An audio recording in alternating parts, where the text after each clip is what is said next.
इस आज की मॉडर्न टेक्नोलॉजी के साथ जुड़ सके, उसके बारे में जानकारी ले सके, इसी को ध्यान में रख करके सरकार ने निर्णय लिया स्वामी विवेकानंद सशक्तिकरण स्कीम के अंतर्गत 2 करोड़ युवाओं को हम टैबलेट और स्मार्टफोन उपलब्ध करवाने के बड़े कार्यक्रम को आगे बढ़ाएंगे। सैमसंग भारत की ही नहीं बल्कि दुनिया की इलेक्ट्रॉनिक्स की बड़ी कंपनियों में से एक है और उत्तर प्रदेश के अंदर तो सैमसंग का जो निवेश है वह उत्तर प्रदेश का एक ब्रांड एम्बेसडर के रूप में भी सैमसंग दुनिया के अंदर काम करता है। स्वाभाविक रूप से सैमसंग का जो कार्य है वह टेक्नोलॉजी कैसे उपयोगी बन सकती है और कैसे हम टेक्नोलॉजी को समय से आगे बढ़ाएंगे, कैसे वह हमारे जीवन में परिवर्तन का कारक बन सकती है और कैसे हम अपने व्यवसाय को भी और तीव्र गति से आगे बढ़ा सकते हैं, इसमें एक निर्णायक भूमिका का निर्वहन करती है। और उत्तर प्रदेश में आप जैसे युवाओं के लिए अवसर इसलिए भी है, याद रखना, भारत दुनिया के अंदर सबसे अधिक मोबाइल फोन और इंटरनेट की सुविधा प्राप्त करने वाला देश है। सबसे अधिक लोग भारत के अंदर इसका उपयोग कर रहे हैं और भारत के अंदर कुल मोबाइल मैन्युफैक्चरिंग के 55% मोबाइल अकेले उत्तर प्रदेश में बन रहे हैं। उत्तर प्रदेश के अंदर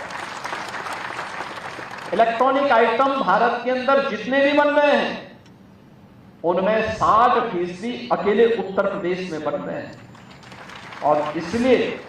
आप जैसे युवाओं के लिए इस फील्ड में बहुत सारे अवसर हैं। हाँ, हम इस दिशा में कैसे अपने आप को तैयार कर सकें और ये डे टू डे के कार्यों को भी कैसे टेक्नोलॉजी के माध्यम से और भी आसान बना सकें, इस दिशा में और भी इनोवेशन की आवश्यकता है। याद करना, दुनिया के अंदर महाशक्ति वही बना है जहां के युवा इनोवेशन पर और रिसर्च एंड डेवलपमेंट के कार्यक्रम के साथ अपने आप को जोड़े हुए हैं। जितना अधिक रिसर्च एंड डेवलपमेंट होगा, बढ़ेगा, आगे चलेगा,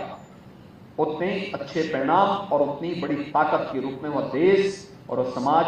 आगे बढ़ेगा। हमें आज के इस अवसर पर इस प्रकार के अभियान को और तीव्र गति से आगे बढ़ाने की आवश्यकता है। मैं सैमसंग इनोवेशन कैंपस के लिए सैमसंग इंडिया को इस बात के लिए हृदय से धन्यवाद देता हूं कि उन्होंने गोरखपुर विश्वविद्यालय को और गोरखपुर से उत्तर प्रदेश को इस कैंपस के माध्यम से इमर्जिंग टेक्नोलॉजी के साथ हमारे युवाओं को जोड़ने का काम किया है। अच्छा होगा, हमें देखना चाहिए कि पीएम इंटर्नशिप और सीएम इंटर्नशिप की स्कीम के साथ इन युवाओं को जोड़ने की कार्रवाई और दूसरा, इन युवाओं के लिए कैंपस सिलेक्शन के माध्यम से इन्हें आगे अच्छा पैकेज प्राप्त हो सके जिससे लोग अपने बेहतर भविष्य की दिशा में आगे बढ़ सकें या स्टार्टअप की संस्कृति को और प्रभावी बनाने के लिए प्रधानमंत्री मोदी जी के विजन को प्रभावी ढंग से आगे बढ़ाने में ये युवा किस प्रकार से अपना योगदान दे सकते हैं, इस दिशा में हमारा प्रयास होना चाहिए।